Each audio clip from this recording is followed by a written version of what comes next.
오늘 함께 나누실 은혜의 말씀은 시편 127편 3절 5절 말씀입니다. 보라, 자식들은 여호와의 기업이요 태열매는 그의 상급이로다. 젊은 자의 자식은 장사수 중의 화살 같으니 이것이 그의 화살통에 가득한 자는 복되도다. 그들이 성문에서 그들의 원수와 담판할 때에 수치를 당하지 아니하리로다. 아멘. 따라합시다. 자녀는 가문해 주신 기업입니다. 그래요. 여러분 자녀는 각 가정, 각 가문해 주신 하나님의 기업이라고 본문 가운데 말씀하고 있습니다. 창세기 26장 12절 25절 사이에는 이삭이라는 인물이 나옵니다. 이 이삭은 우리가 다 잘 아는 대로 아브라함에게서 유일한 독생자요, 아브라함에게서 유일한 그러한 자녀였지요. 너무나 잘 아는 대로 그는 100세에 얻은 아들입니다. 사라가 91세 때에 임신했고요. 그리고 90세 임신해서 191세에 얻은 그런 소중한 아들이지요. 그런 아들이 자라서 장성한 분량을 이뤘을 때의 모습입니다. 이삭이 아버지처럼 그랄 땅에 나가는 그랄, 어떻게 말하면 그랄 국가지요. 그랄 지역이라는 곳에서 그랄 목자들과 함께 생활했던 것 같습니다. 그랄 땅, 가나안 땅 그랄 땅에서 목자의 사역을 감당할 때에 우물을 파는 역사를 합니다. 그런데 놀라운 것은 이 우물을 인한 사건이 계속 터지는 역사를 볼 수 있습니다. 여러분, 우물을 팔 때마다 그랄 목자들이 그 우물로 인하여 다툼이 되어지고 이삭은 그 우물을 지키기보다는 그랄 목자들에게 내주는 상황을 연거푸 감당하게 되는, 우물로 인한 다툼이 있을 때마다 모두 양보하고 새로운 우물을 개척하는 그런 모습이 창세기 26장에 잘 그려지고 있습니다. 결국 이 사건은요, 그랄 족속은 이삭의 이런 행동을 처음에는 우습게 여기고, 그리고 보기 좋게 자기들이 그 얻은 생수의 우물을 뺏었다라는 이 성취감으로 살았는지 모르겠지만 결국에 가서는 우습게 여겼던 이 일들이 후에는 이 그랄 왕, 다시 말해서 그 왕 아비멜렉과 군대장관 비골이라고 하는 군대장관이 찾아와서 이 이삭과 화친하게 되어지고, 그리고 결국은 하나님을 두려워하게 되는 그런 역사를 보게 되어집니다. 저는 이 사건을 통해서 이것이 하나님을 증거하고 그의 이름을 높이는 선한 영향력이 아닐까라고 생각합니다. 내가 믿는 사람으로서 내가 믿는 하나님을 높일 수 있는 역사, 오늘 저와 여러분들이 이 역사가 있기를 축원합니다. 이것이 바로 이삭을 통해서 아브라함과 이삭이라는 이 가문에 하나님의 영광이 드러나고 하나님의 살아계심을 증거할 수 있는 그러한 선한 영향력, 이것이 바로 믿음의 가문의 역사를 만들어가는 그러한 길이 아닌가 볼 때에 오늘 저와 여러분들이, 저 또한 우리 또한도 그러한 믿음의 가문을 만들어가는 그런 믿음의 명문가의 가문을 이뤄갈 수 있기를 축원합니다.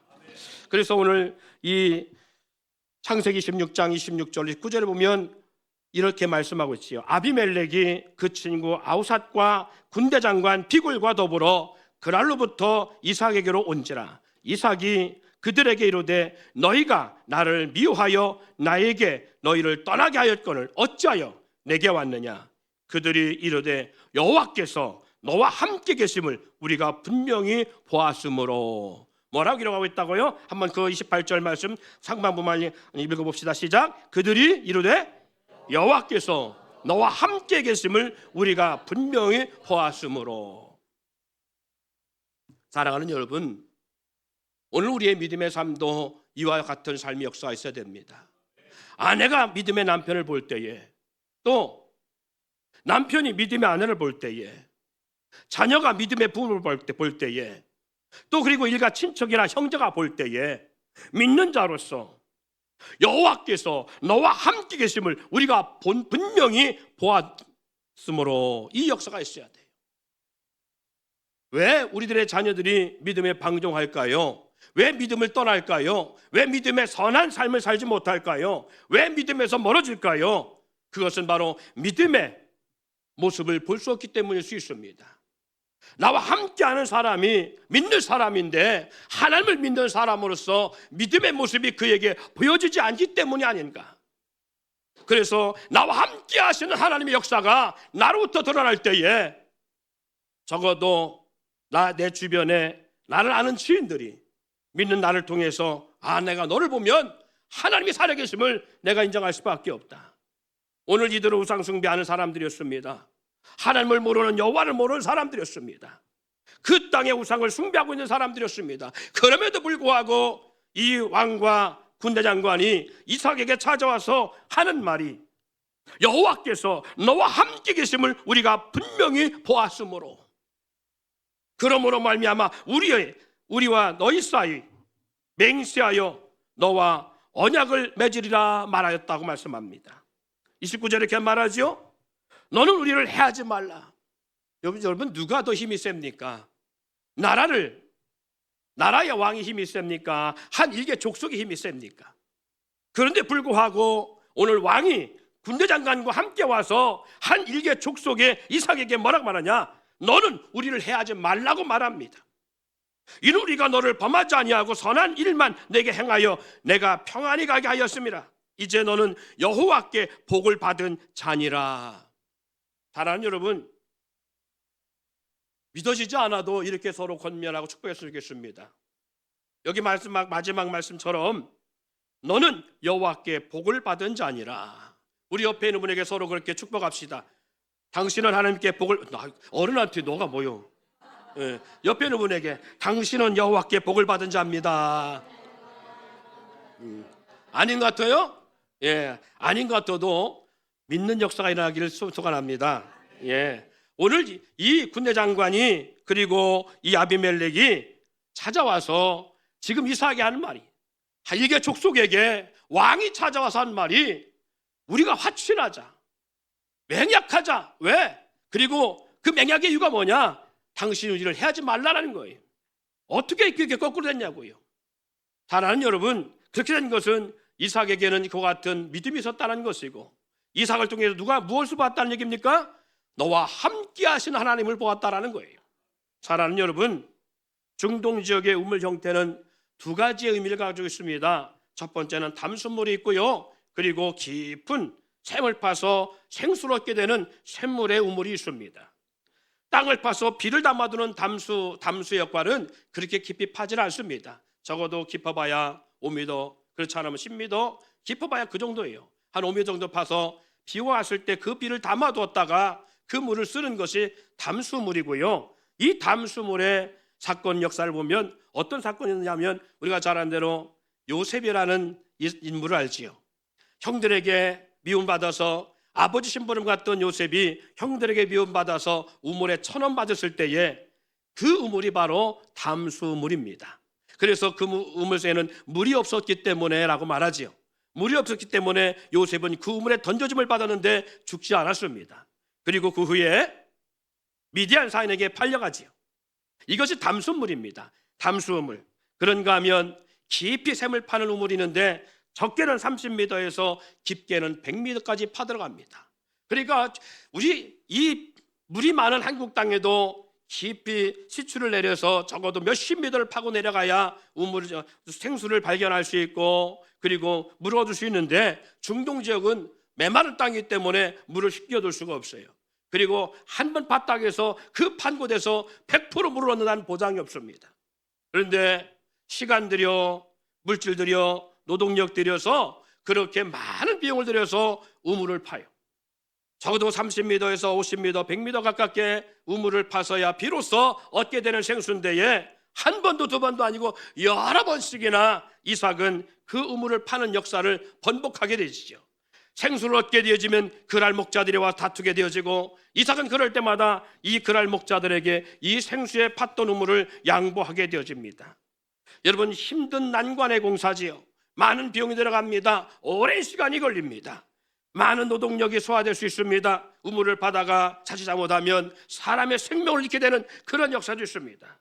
이런 엄청난 물질과 인력과 시간이 소비되는 사업을 다툴 때마다 양보하고 새로운 샘을 판다는 것은 이해할 수 없는 결단과 행동이 아닐 수 없습니다. 남 얘기니까 그냥 그럴 수도 있지라고 들을 수 있어요. 근데 우리가 살아가면서 만약 저와 여러분이 누군가에게 이와 같은 비슷한 억울한 상황을 겪게 되거나 무언가 억울하게 빼앗기거나 힘든 일을 상대로 인해 경험하게 될 때 우리는 어때요? 부부간에도 왜 용서하지 못하고 왜 다투고 그것을 받아들이지 못하고 왜 서로 간에 큰 소리가 나고 싸우게 되나요? 왜 큰 마음으로 품지 못할까요? 여기에 비하면 부부 사이에 그것은 아무것도 아니잖아요. 부부 사이에 조금 서로 불평 있는 것, 그리고 상대의 어떤 나와 맞지 않는 문제, 이것은 이 이삭에 비교하면 아무것도 아닙니다. 경제 간에도 마찬가지지요. 경제 간에도 부모와 자녀 간에도 부부 간에도 왜 용납 못하고 왜 품지 못하고 왜 다투고 싸우고 마음에 상처를 주고 상처를 받을까요? 여러분 한번 생각해 보자는 거죠. 이삭은 이 엄청난 시간을 들이고 비용을 들이고 노동력을 들여서 어쩌다가 우물을 발견하고 그 생수를 발견해서 양떼들에게 먹여야 될 이 생수 목동을 치는, 다시 말해서 목축업을 하는 사람에게 물은 아주 중요한 것입니다. 더구나 이 광야에서, 더구나 이 중동 땅에서 물을 얻는다는 것은 생명입니다. 어떻게 보면 생명을 가지고 다투는 거예요. 이 엄청난 문제 앞에 이삭은 한 번도 두 번도 아니라 여러 번씩 양보하고 있다는 거예요. 어떻게 이렇게 쉽게 포기할 수 있을까? 어떻게 이렇게 쉽게 결단을 내릴 수 있을까? 물론 쉬운 결단 아니겠지요.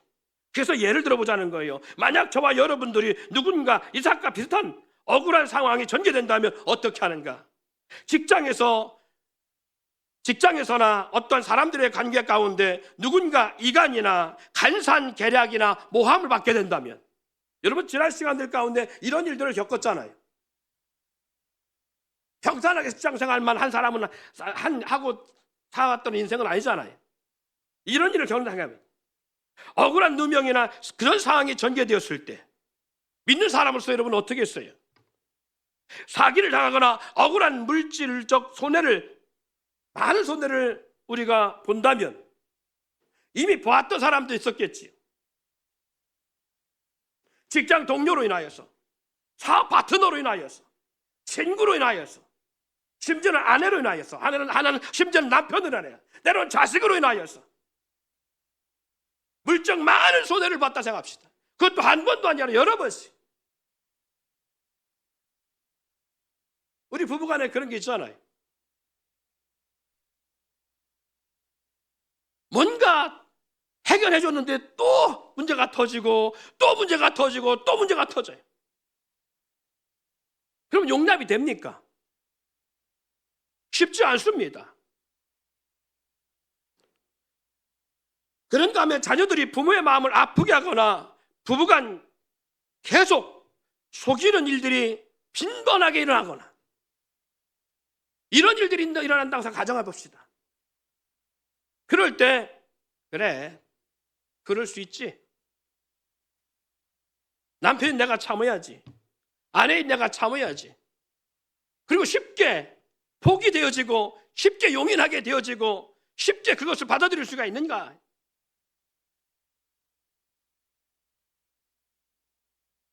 더 치명적인 것은 상대가 바람을 피거나 많은 물질에 사기를 당하거나 피해를 입었다 생각합시다.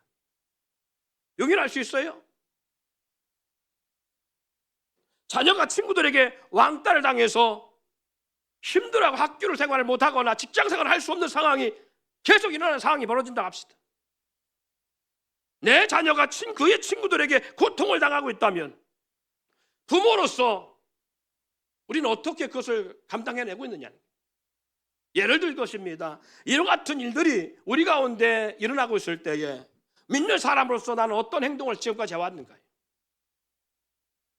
부부간의 문제, 부모와 자녀 간의 문제, 형제 간의 문제, 직장에서의 문제, 학교에서의 문제, 이러한 문제들을 우리는 어떻게 받아들여 왔느냐는 거예요.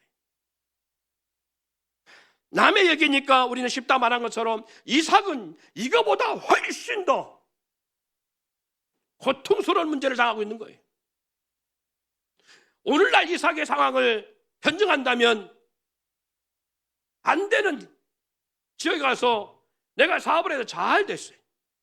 그랬더니 대형 업체에서 그 옆에다가 똑같은 사업장을 차려가지고 한 달 만에 나는 문 닫게 생기는 상황이 벌어졌어요. 어떻게 받아들일 거예요?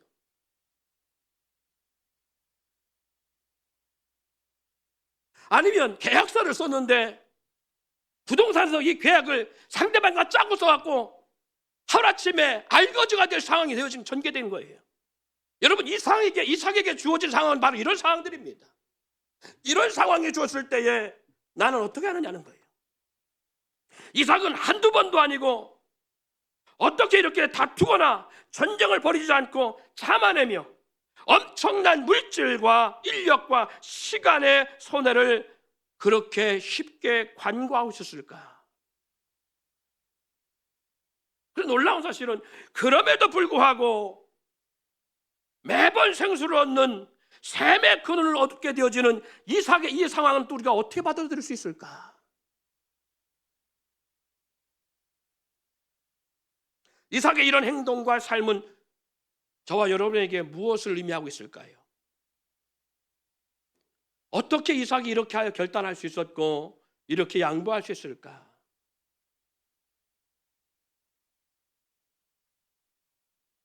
제가 경험해 본 바에 의하면 자기의 성품과 인내로서는 쉽지 않아요. 그건 불가능해요. 쉽게 부부간에요? 불가능합니다. 그런데 이것을 가능케 하는 역사를 만들어낼 수 있어요. 이삭의 믿음을 통해서 우리는 그것을 분석해 볼 수 있어야 돼요. 여러분, 어린이 주일입니다. 우리들의 자녀가 아브라함, 이삭을 통해서 보여주고 있듯 아브라함과 이삭, 부모와 자녀를 통한 이 놀라운 사역의 역사를 보여주고 있듯 이 귀한 사건을 풀어가고 있는 것처럼 저와 여러분도 이런 믿음의 가문을 만들어가야 될 줄 믿습니다. 그러려면 우리들의 자녀에게 부모로서 어떤 믿음의 역사를 전개해 줄 때에 이게 가능한 것이냐? 아브라함을 통해서 이삭이 겪게 된 것은 복의 통로가 어디서 오고 누구에게 시작되는 줄을 믿게 하고 알게 하는 역사예요. 그 첫 번째는 이삭이 같은 행동의 역사는 그의 삶 속에서 하나님의 역사를 경험하는 산 믿음이 있기 때문에 가능한 것입니다. 여러분, 우리들의 자녀가 이삭처럼 이러한 삶을 살아갈 수 있는 것, 그래서 하나님의 선한 영향력을 드러낼 수 있는 것, 그래서 하나님을 모르는 이방인들, 우상을 숭배하는 이방인들에게, 그 권력자들에게 두려운 대상으로, 함부로 할 수 없는 대상으로, 존귀한 대상으로 너를 통해서 하나님의 살아계심과 동행을 내가 보아도 할 만한 역사를 만들 수 있는 것, 그것은 그의 삶 속에서 하나님의 역사를 경험할 때 가능합니다. 우리들의 자녀가 부모의 손에 끌려다니는 믿음이 아니라 믿음 없는 내 곁에 있는 사람이 나를 위하여 끌려다니는 신앙생활 아니라 내가 너를 보니까 정말 하나님이 계셔. 내가 너를 보니까 하나님의 살아계심을 내가 느낄 수 있어. 그리고 내가 너에게 함부로 할 수 없는 것, 그것은 바로 너가 하나님이 함께하는 동행하는 사람인 것을 내가 보았다 할 때, 오늘 이 아비멜렉과 비골이 이삭이가 찾아와서 우리를 해하지 말라, 이 말인즉 내가 너를 함부로 했는데 나는 너를 함부로 할 수 없는 대상이다. 내가 너와 함께하는 하나님의 역사를 몰랐을 때는 내가 너를 함부로 했다만, 너와 함께하는 하나님을 내가 목격함으로 말미암아 내가 너를 함부로 하면 나에게 화가 있는 것을 내가 느끼겠어. 내가 그래서 너에게 앞으로는 함부로 하지 않을게 할 수 있는 역사를 만들어내야 돼요. 그것은 권력이나 주먹 힘이 아닙니다. 살아계신 하나님의 역사가 그를 통해 일어나야만 되는 거예요. 오늘 이삭이 그 첫 번째 복의 통로가 어디서 왔는지를 이삭이 알게 된 것은 바로 그의 삶 속에 하나님의 살아계심과 역사하심을 경험했기 때문에 그렇습니다. 즉 이방 땅, 그랄 족속의 땅에서 그것도 내 나발이 아니요, 내가 원래 잘하는 환경의 땅이 아니요, 그런데 남의 땅에서 마치 개처럼 살아가고 있고 나그네처럼 살아가고 있는 그 환경 가운데서 그 남의 땅에 들어가 농사를 졌는데 흉년의 때가 됐는데 놀라운 것은 100배의 복을 거두는 역사를 경험합니다.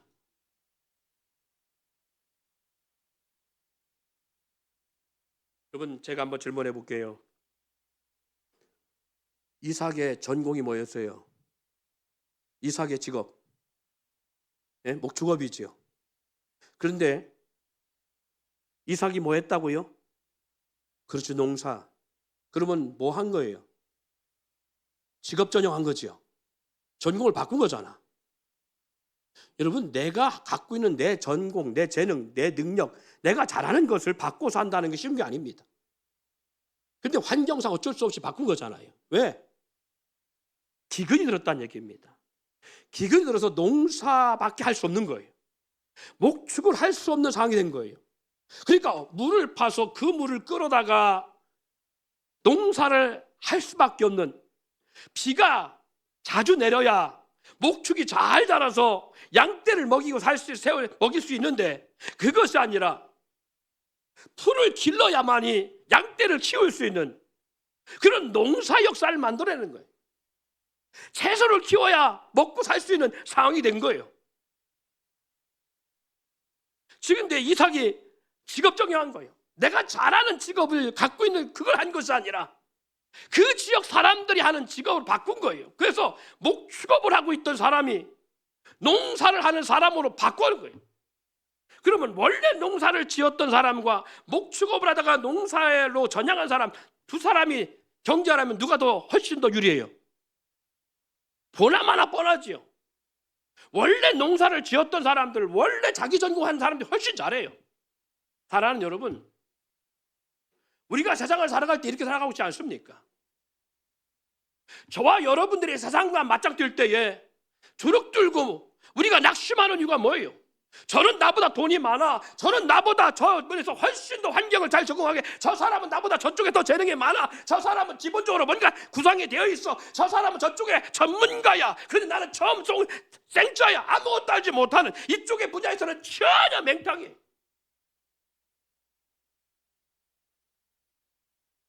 누가 훨씬 유리합니까?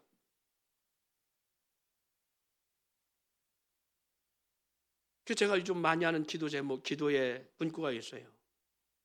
일으키심도 여호와시요, 이루어 주심도 여호와시니. 기도할 때마다 이것이 반복되어져요. 하나님, 나는 무능합니다. 아무것도 할 수 없습니다. 머리 돌려보고 잔머리 굴려보고 경험 삼아 다 해봤는데 제가 이렇게 한계가 있는 걸 몰랐습니다. 주님이 하셔야 됩니다. 일으키심도 여호와시요, 이루어 주심도 여호와시니. 주님이 하여 주시기를 원합니다.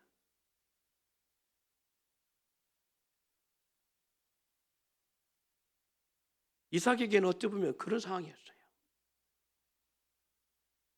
완전 직업 전향이 돼서 목축업에 대해서는 전문가요, 부모로부터 오랜 세월 이 목축에 대해서는 아주 능수능란한데 농사에 대해서는 전혀 새로운 직업이니까, 더구나 기근의 때에 농법을 모르는 이삭에게는 그랄 사람 족속에 비교할 때는 턱없이 부족한 상황인데, 그런데 놀라운 것은 그 상황에서 이삭이 농사를 했는데, 이 기근의 때 농사했는데 그랄 족속, 그랄 사람들, 그 농사의 전문가들이 하는 농사보다도 이삭은 100배나 더 거뒀다라는 거예요. 이게 이해됩니까? 여러분이 직업 전향을 해가면서 뭔가 했을 때에 그쪽에 전문 분야에 인하고 다툼을 할 때, 경쟁을 할 때 이걸 이길 수 있다라는, 이게 이해가 돼요?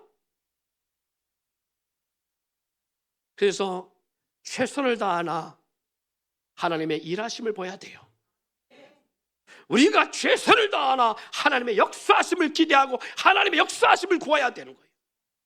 이삭의 삶에 있어서 우리가 교훈받을 수 있는 게 뭐냐? 이삭은 직업을 전향하고 전혀 새로운 직업의 사역을 했지만 하나님은 그런 이삭에게 복을 주심으로 믿지 아니하는 여호와를 모르는 그들 앞에서 하나님의 살아계심이 증거되고 있다는 것이고, 이삭은 그들 앞에서 자기와 함께한 하나님의 역사를 경험하고 있다는 거예요. 그들이 지역 원주민들보다 100배를 거두는 이 놀라운 역사를 경험한 이삭에게는 하나님 나와 함께 하시다.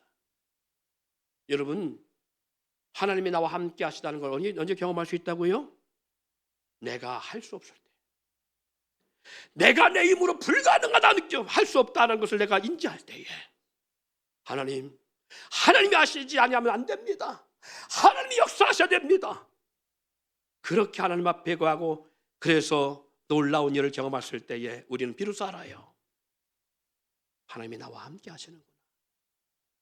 하나님과 함께 하시는구나. 내가 내 능력으로 감당할 때는 하나님이 함께 하심을 모릅니다. 하나님이 복을 주시고 하나님이 하루를 시작하게 하시고 호흡할 수 있는 생명을 연장시켜 주시고 평안케 하시고 가족을 보호해 주시고 자녀를 하나님이 잘 양육 키워 주시고 내 삶을 하나님이 보시고 내 삶의 직장도 잘리지 아니하고 잘 다니게 하고, 이거 하나님이 나의 삶에 그렇게 역사하고 매 순간 내가 살아갈 수 있는 것, 운전하면서도 살아가는 여러분, 아무리 운전 잘해도요, 저기서부터 신호를 위반하고 달려와서 내 차를 들여받고 뒤에서 와서 들여받고 어느 순간 타이어가 펑크 나서 나도 운전 잘하고 싶은 어느 순간 차가 뒤집혀지고 전복되어지고 하는 일들이요, 이 땅에 수많은 사람들이 운전하는 사람들에게 경험되어지고 나타난 일들입니다만은, 그런데 말하지요, 우리 생각하지요, 내 능력으로 내가 운전을 해서 내가 오늘도 안전했다고요. 이른 아침에 나가서 저녁에 돌아올 때까지 내가 잘해서 안전했다고요. 그래서 우리는 내가 할 수 있다 생각하고 내가 감당할 때는 하나님이 함께 하시고 살아계시고 역사하심을 하나님 보여도 우리는 그것을 인지하지 못합니다. 내 능력인 줄 압니다. 내 역사인 줄 압니다. 그런데 언제 하나님 역사하심을 경험하게 되느냐? 내가 불가능하다 느낄 때에, 내가 할 수 없을 때에, 내 능력이 한계가 있을 때에, 내 삶에 철저하게 저 바닥까지 쳤을 때에, 그때에 죽은 줄 알았는데 살아나고 끝난 줄 알았는데 끝난 것이 아니고 마지막인 줄 알았는데 하나님의 역사하심 속에 내가 다시 빛을 보게 됐을 때에 그때 알아요. 하나님이 살아계시구나. 하나님이 살아계시구나. 그래서 누가 하나님을 잘 경험하느냐? 없는 사람들이 잘 경험합니다. 가난한 사람들이 잘 경험합니다. 망한 사람들이 잘 경험합니다. 바닥을 친 사람들이 잘 경험합니다. 고통의 시간을 보내고 있는 사람들이 잘 경험합니다. 질병으로 고통받고 있는 사람들이 잘 경험합니다. 환경의 열악함 속에 할 수 없어서 지옥의 문턱에 이르렀다고 느끼는 사람들에게 하나님의 살아계심의 역사하심을 경험합니다.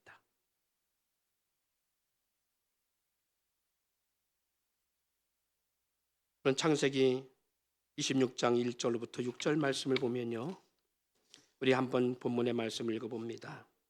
이와 같은 역사가 어떻게 일어나는지, 어떻게 직업 정형을 했는데 불구하고 전혀 자기의 전공과가 아닌 불구하고 농사를 했는데 이렇게 100배를 거두고 그 지역의 전문가들하고도 경쟁해서 이길 수 있었고 승산할 수 있었는지, 창세기 26장 1절부터 6절 말씀, 자 같이 한번 읽습니다. 시작. 아브라함 때에 첫 흉년이 들었더니 그 땅에 또 흉년이 들매 이삭이 그랄로 가서 블레셋 왕 아비멜렉에게 이르렀더니 여호와께서 이삭에게 나타나 이르시되 애굽으로 내려가지 말고 내가 내게 지시하는 땅에 거주하라. 이 땅에는 거류하면 내가 너와 함께 있어 내게 복을 주고 내가 이 모든 땅을 너와 내 자손에게 주리라. 내가 내 아버지 아브라함에게 맹세한 것을 이루어 내 자손을 하늘의 별과 같이 번성하게 하니 이 모든 땅을 내 자손에게 주리니 내 자손으로 말미암아 천하 만민이 복을 받으리라. 이는 아브라함이 내 말에 순종하여 내 명령과 내 계명과 내 율례와 내 법도를 지켰음이라 하시니라. 이삭이 그랄에 거주하였더니 할렐루야. 어떤 역사였었어요? 100배의 복을 거두는 역사 있기 전에 그 땅에 흉년이 들었어요. 그래서 오늘 이삭이 초지가 풍성하고 기근이 아직 없는 애굽으로 내려가기 위해서 준비하고 있을 때에 하나님이 이삭에 나타납니다. 그리고 이삭에 나타나서 말씀하십니다. 이 땅에 머물러라. 이 땅의 기근의 땅이라 할지라도 환경에 탓하지 말고 머물러라. 그러면 내가 너로 인하여 복을 주고 이 모든 땅을 너와 내 자손에게 주고 내가 내 아버지 아브라함에게 맹세한 것을 이루어내고 내 자손을 하늘의 별과 같이 번성하게 하며 이 모든 땅을 내 자손에게 주리니 내 자손으로 말미암아 천하 만민이 복을 받을 것이야. 이 하나님의 명령과 언약 앞에 이삭이 순복했다는 거예요. 이게 가능할까?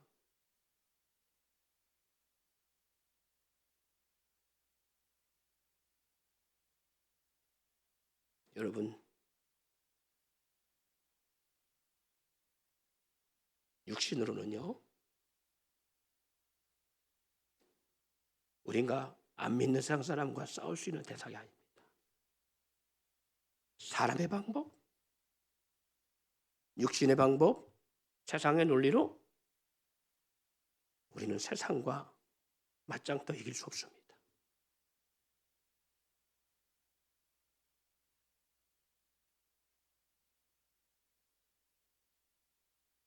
우리는 하나님을 믿는 사람으로 하나님의 언약을 붙잡아야 돼요. 2024년 언약을 지키는 해 하나님 우리 가운데 약속했습니다. 그럼 우리는 그 약속을 지켜야 돼요. 지금 이삭에게 뭐라고 말합니까? 가지 마. 그냥 머물러. 하나님 환경을 봐요. 이곳에서 어떻게 버티라고요? 나 혼자만 버팁니다. 나 혼자만 버틸 수 있어요. 근데 저 자식이 있습니다. 어떻게 버팁니까? 여러분, 그냥 성경에서 그냥 이렇게 말하고 있으니까 우리는 이 말씀을 가볍게 받아들일 수 있어요. 그런데 이삭의 목축이 얼마나 번성했었냐면 아브람 아버지 그의 아버지 아브람 때에 조카 롯이 전쟁에 끌려갑니다. 그래서 밤을 기습해 가서 그 전쟁 연합군 전체에 뛰어들어가 그 조카 롯과 모든 빼앗긴 재물과 분야자들을 찾아옵니다. 그 이때 이 아브람에게서 길들여진 종들이 있어요. 이 목축을 위해서 길들여진 종들. 그들이 몇 명이었다겠어요? 318인입니다. 318명. 전쟁에 가담하여 싸울 수 있는 대상자가 318명이었다고요. 그러면 그들 종들 가운데는 분명히 뭐가 있어요? 누가 있어? 부인들이 있고요, 자식들이 있고요, 형제가 있어요. 어린아이들이 있다고요. 보편적으로 우리 교도 그렇습니다. 퍼센트적으로 볼 때 전쟁에 나갈 수 있는 젊은이들 20대에서 40대까지 전쟁에 나갈 수 있는 숫자보다도 노인이 훨씬 많고요, 그리고 아이들이 훨씬 많고요. 우리 교도 퍼센트적으로 남성과 여성 볼 때 여성이 훨씬 많잖아요. 훨씬 많아요. 그러면 적어도 아브람의 식솔이 몇 명이냐? 아브람 그 안에 사라 빼놓고서도 식솔이 1000여 명이 넘어요. 그러면 1000여 명이 넘는 그 인원이 한 숟밥 먹고 살려면 그의 목축업이 얼마나 커야 된다는 걸 알 수 있어요. 이 목축업의 크기를 우리가 계산하기 힘들다면 누굴 보면 되냐면 아브라함과 동시대에 살았던 족속이 있습니다. 그게 바로 욥입니다. 욥. 동방에서 가장 거부였던 욥의 산업을 보면 아브라함을 견줄 수 있어요. 그 정도로 많은 그러한 짐승들을 양육 기르고 있었다고요. 목축을 하고 있었다고요. 그러면 1000명이 젖을 짜 맞고, 그리고 버터를 만들어 먹고, 그리고 양을 길러서 그 가죽을 가지고 팔아서 장사해서 먹고 살려면 그 목축업이 어마어마한 기업입니다. 엄청난 기업이에요. 근데 기근이 들었습니다. 기근이 들어가지고 지금 그 상황 속에 놓여 있는데, 그래서 지금 어떤 상황이냐? 푸른 초원, 초장이 있는 곳으로 이사하지 않으면, 이주하지 않으면 안 되는 상황인 거예요. 근데 하나님이 나타나서 이삭에게 뭐라 말하냐? 가지마, 가지마. 여기 머물러. 약속의 땅에 머무르라는 거예요. 근데 이삭은 이 하나님의 명령에 복종합니다. 하나님이 명령과 언약을 줬잖아요. 내가 너를 복되게 하고 내가 창대케 할게. 가지마. 하나님의 이 언약과 명령에 이삭은 머물렀다고 말하고 있습니다. 그리고 목축업을 할 수 있는 상황이 아니니까 직업전향해서 양과 염소를 기르기 위해서 농사를 짓게 되는 거예요. 그냥 한 가족 몇 명이면 견딜만 해요. 근데 그게 아니잖아요. 그런데 이삭이 그런 상황 속에 하나님의 언약의 말씀을 붙잡았다는 거예요. 여러분, 이 말씀은 뭐냐? 하나님의 살아계심을 목도하지 못하면 불가능한 일입니다. 여러분, 일하면서 사업하면서 새로운 뭔가를 하고 할 때에 믿음이 있어요? 누가 나를 힘들게 하고 내 사업을 망하게 하려고 몸부림치고 있다 할지라도 해봐. 나는 너와 다투지 않아. 나와 함께 하신 하나님은 결코 이 일에 무관하지 않아 하신다. 나와 함께 하신 하나님은 나와 동행하시기에 반드시 이 문제에 보고 계시고 역사하실 것이다. 이 분명한 믿음이 있느냐는 거예요. 여러분, 부모가 자녀들에게 어떤 믿음을 보여주고 있느냐는 거예요. 자녀는 그 가정에 주신 기업이고 그 가문에 주신 기업인데, 여러분, 왜 하나님이 기업이라고 표현하고 있을까? 기업이라고 표현한 것은 내 산업이란 말이잖아요. 그 산업을 내가 어떻게 세워나갈까? 이것은 사업주로서 아주 중요한 문제잖아요. 그 사업이 망하면 나도 망하는 거예요. 그 사업이 부도나면 나도 부도나는 거예요. 여러분, 그 기업이 부도나면 나도 부도나는 거라고요. 부모로서 하나님께서 내 자녀는 기업이라 말할 때는 자녀가 망하면 나도 망해요. 자녀가 손절 못하면 나도 쓰러지는 거예요. 그 자녀를 통해서 내가 살고 죽는다는 거예요. 하나님은 그걸 말씀하고 있는 거예요. 그런데 부모로서, 믿음의 부모로서 자녀들에게 어떤 믿음을 가르쳐주고 있느냐는 거예요. 하나님의 이름 우선순위를 가르쳐주고 있느냐, 사람의 이름 우선순위를 가르쳐주고 있느냐, 하나님의 능력을 전하고 있느냐, 사람의 재능을 전하고 있느냐, 하나님의 살아계심을 전하고 있느냐, 부모의 살아계심을 전하고 있느냐, 무엇을 전하고 있느냐.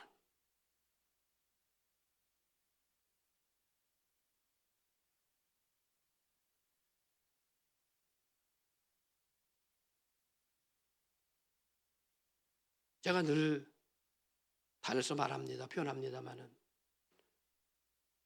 예수 믿는 것, 교회가 종교 생활이고 목사의 산업과 목사의 그냥 먹고 살기 위한 직업군에서 하는 것 같으면 이것저것 안 합니다.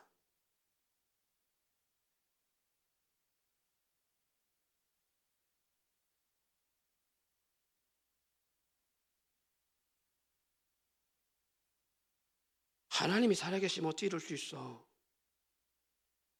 하나님이 계시긴 한 거야.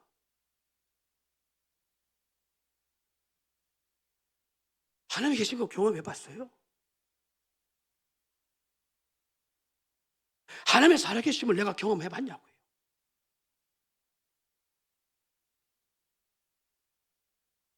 경험한 사람은 절대 그 말 못합니다. 하나님의 살아계심을 경험할 사람은 하나님이 살아계시면 하나님이 살아계실까? 이 말 못합니다.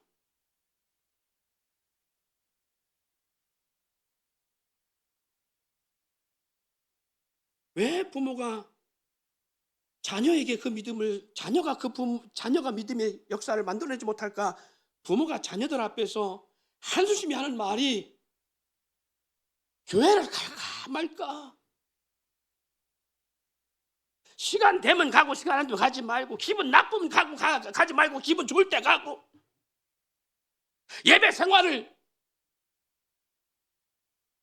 그렇게 자녀에게 그의 성격과 그의 판단에 맡기는 신앙생활을 하게 하니까 하나님의 살아계심을 목도할 수 없는 거예요.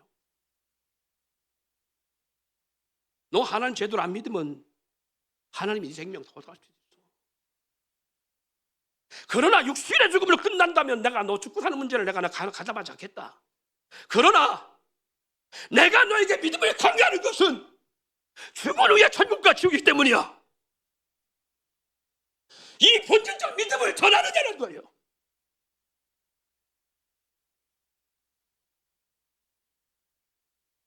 어떻게 하나님의 거룩한 일을 사람의 감정에 맡겨요?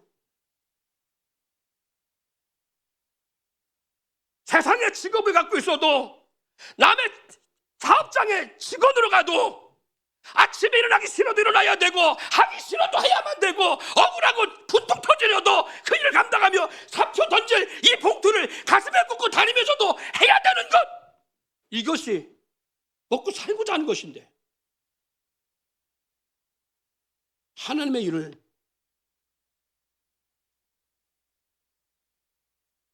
그렇게 쉽게 감정에 치우치게 만들고 그거 했다 말았다 해요?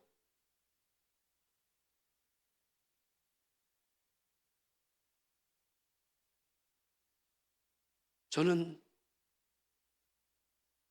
이삭이와 같은 믿음은 그냥 생긴 것이 아니라 생각합니다. 그 아버지 아브라함으로 인하여 주어진 것이라 생각해요. 여러분,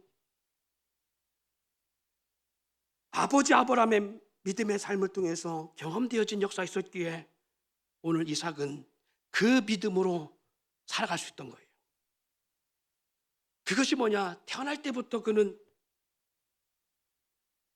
자기의 존재의 가치성을 귀하게 봤습니다. 몇 세에 이삭이 태어났다고요? 아브라함? 100세에. 불가능한 일이에요. 불가능한 일.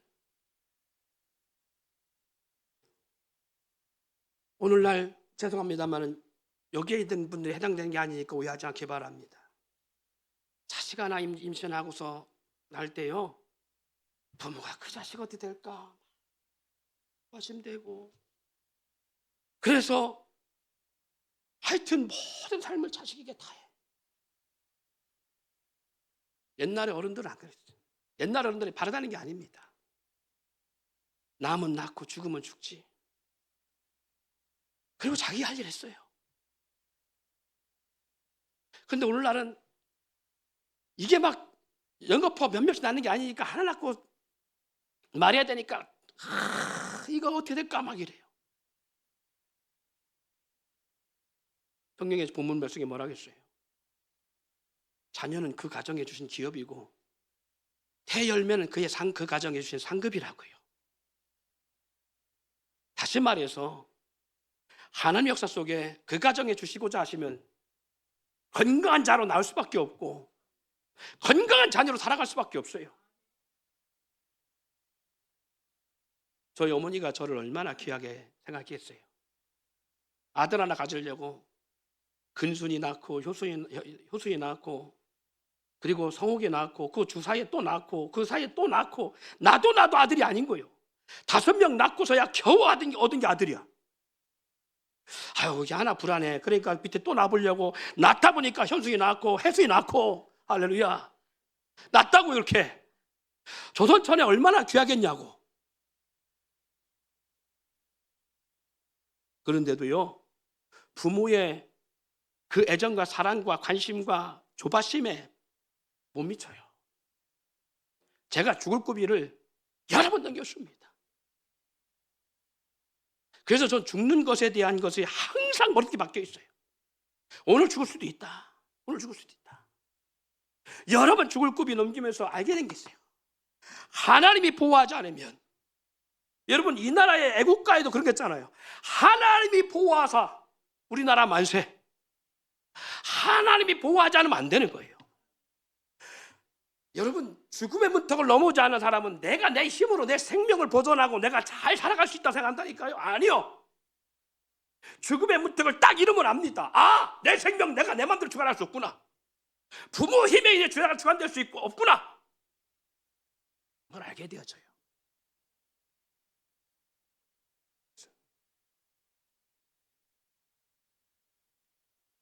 하나님이 하셔야 돼요. 하나님.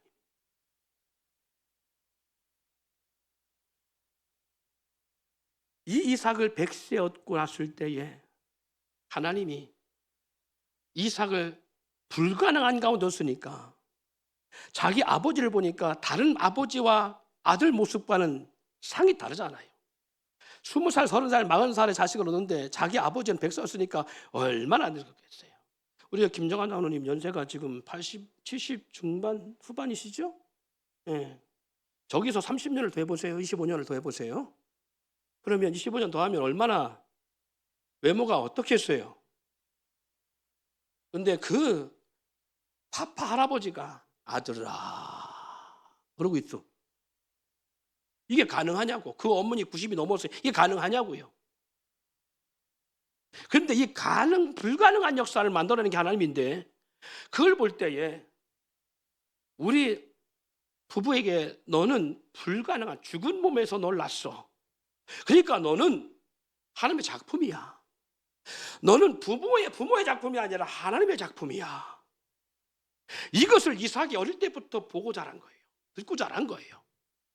너는 하나님의 작품이야. 부모의 능력이 아니야. 하나님의 능력이지.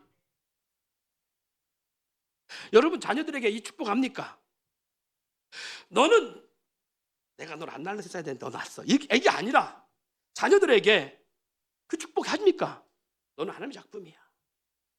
너는 부모의 작품이 아니야. 하나님의 작품이야.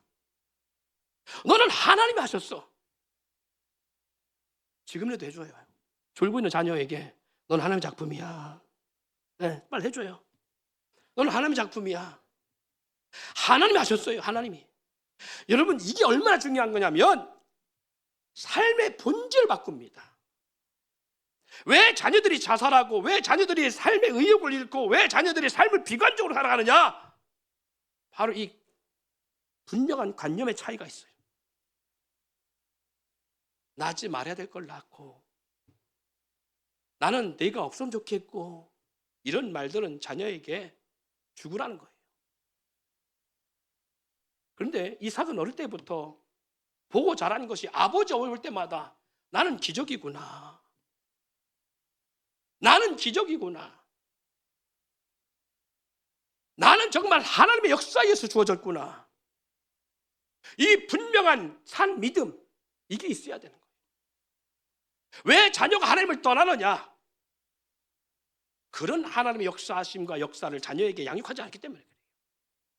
부모에 의해서 끌려가는 신앙생활을 했고 끌려다녀서 예배하는 신앙생활을 했고 부모도 날마다 원망과 불평하고 자녀들 앞에 교회가 어떻고 목사님이 어떻고 교회 아무도 성도가 어떻고 날마다 불평과 원망만 드러났으니까 날마다 삶을 비관했으니까 날마다 삶을 원망했으니까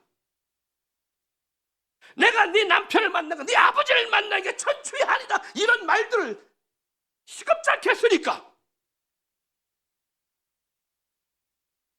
하나님이 맺어준 짝이고 비록 내가 깊이 사랑하지 못했다마는 내 아버지는 내 어머니는 하나님이 내게 맡겨준 짝이고 너라고 하는 소중한 존재를 얻게 하시기 위해서 기업을 주시기 위해서 하나님이 만들어준 부부의 모습이고 비록 사람이 살아가고 사람이 모인 집단이라 상처를 주기도 하고 완전치 못하고 비록 서로 간에 아픔을 줄 수 있지만 그럼에도 불구하고 하나님은 그 교회를 위해서 당신의 아들을 십자가에 던지고 교회를 회복시켰다고 하는 이 본질을 가르쳐주고 있느냐는 거예요.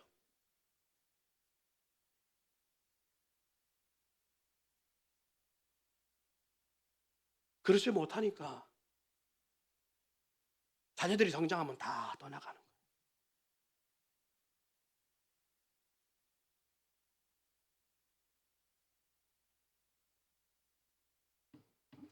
사랑하는 여러분, 히브리서 11장을 읽고 오늘 마무리 말씀을 마칠게요. 시간이 많이 갔으니까.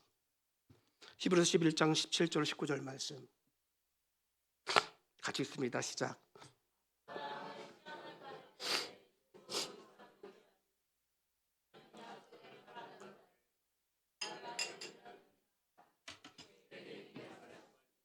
내 자손이라 칭할 자는 이삭으로 말미암음이라 하셨으니 그가 하나님이 능히 이삭을 죽은 자 가운데서 다시 살리실 줄을 생각한지라. 비옥컨대 그를 죽은 자 가운데서 도로 받은 자니라. 아멘.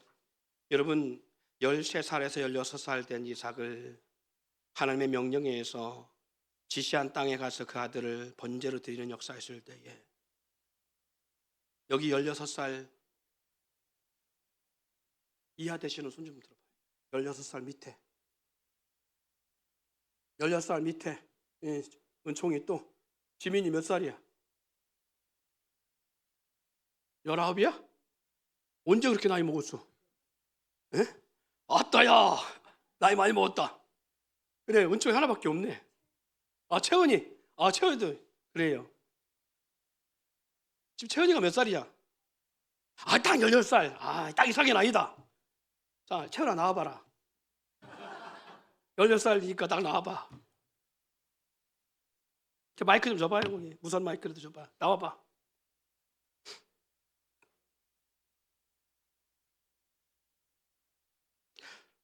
인사 좀 하고. 그래.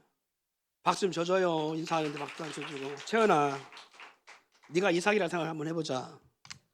아버지가 널 데리고 가서 산에 가서 널 잡아 죽이려고 그래.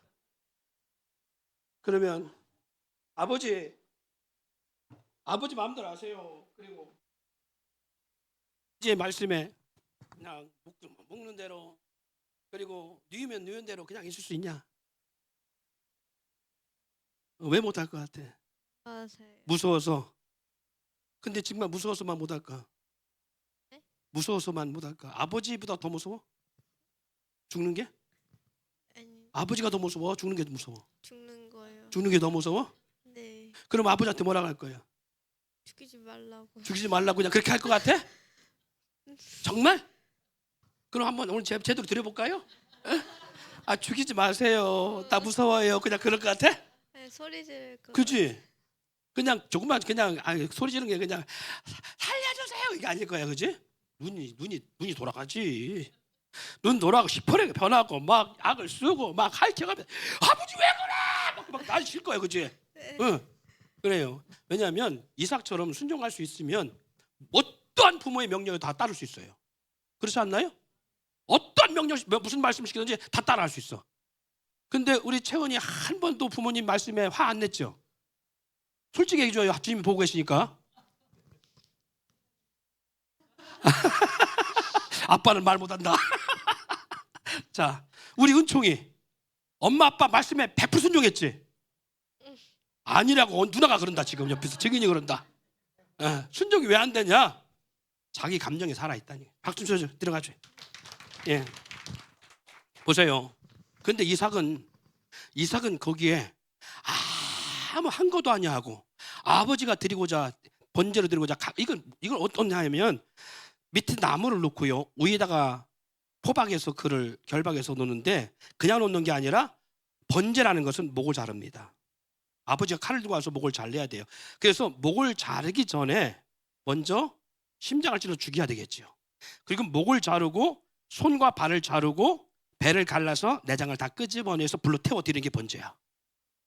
근데 이것을 시키는 하나님도 이상한 분이지만 이 일에 항거하지 아니하고 하나님 무슨 말입니까? 백세의 아니 귀한 아들 주시고는 주지를 말든지 막 대들지도 아니하고 하나님 말씀에 아브라함은 수족관에 끌려가는 소처럼 양처럼 순종합니다. 그리고 그 아들 이삭도 순종합니다. 그걸 했다는 얘기예요. 그런데 그게 가능한 이유가 오늘 히브리서 11장에 나오는 말씀이에요. 그게 가능한 이유가 11장에 나오는 말씀이에요. 왜 그렇게 했다고요? 여기 뭐라고 써 있어요? 믿음으로 이삭을 드렸으니 그는 약속을 받은 자라는 거예요. 어떤 약속? 그 너로 말미암아, 내 씨로 말미암아 만민이 복을 받으리라. 이 약속을 받았다라는 거예요. 그리고 뭐라는 거예요? 그 다음 절에 19절 18절 말씀에 그에게 이미 말씀하시기를 내 자손이라 칭한 자는 누구다? 이삭이라고요. 이삭. 그러니까 오늘 아브라함은 이삭을 본문을 통해서 뭘 하느냐? 하나님이 죽이라 명령해 죽여도 이 자식은 다시 살릴 걸 믿었다는 얘기예요. 여러분, 하나님 말씀 이 정도 믿냐고요? 우리가 하나님 말씀 그렇게 신뢰하느냐고요?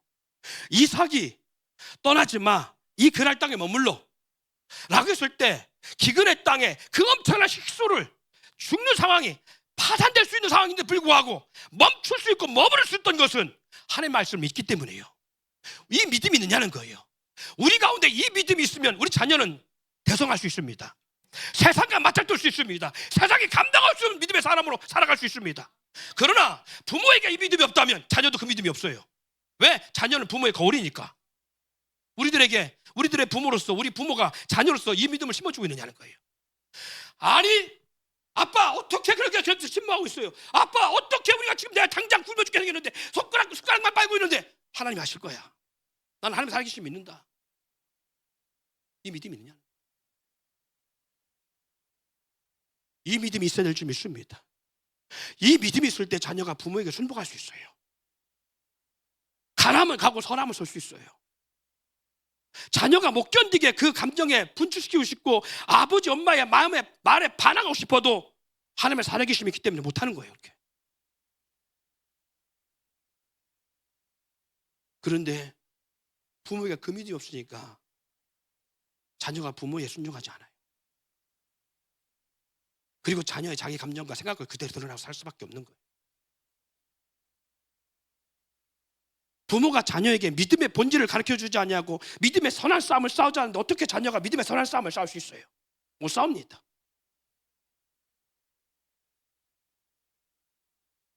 가정의 달입니다. 우리들의 가정이 회복되기를 소망합니다. 부모로서 자녀들 앞에 부끄러운 믿음 앞에 무릎 꿇고 우리는 회개 역사가 일어나야 돼요. 하나님, 자녀가 다 성장하기까지 온전한 믿음을 심어주지 못했습니다. 하나님의 살아계심을 자녀들에게 보여주지 못했습니다. 하나님, 이제라도 회개하오니 성령이 내 가정을 치료해 주시기를 원합니다. 회복되게 해주시기를 원합니다. 세상 사람들과 견주어서 겨우 세상 사람들 살아가는 수준의 그 모습이 아니라 세상 사람들과 다른 믿음의 삶의 역사를 갖고 살아갈 수 있게 해주시길 원합니다. 하나님, 나를 통해 하나님의 살아계심이 증거되게 하시고 내 자녀에게 그것이 귀감이 되어져서 믿음의 명문가의 가문을 만들어갈 수 있도록 역사해 주시길 원합니다. 하나님의 말씀이 믿어지게 하시고 나로부터 내 자녀도 여호와의 말씀, 하나님의 성경의 말씀 붙잡고 살아갈 수 있도록 역사해 주시기를 원합니다. 처절한 그러한 기도, 그런 눈물이 있어야 될 줄 믿습니다. 그래서 믿음의 명문가의 가문을 만들어가기를 소망합니다.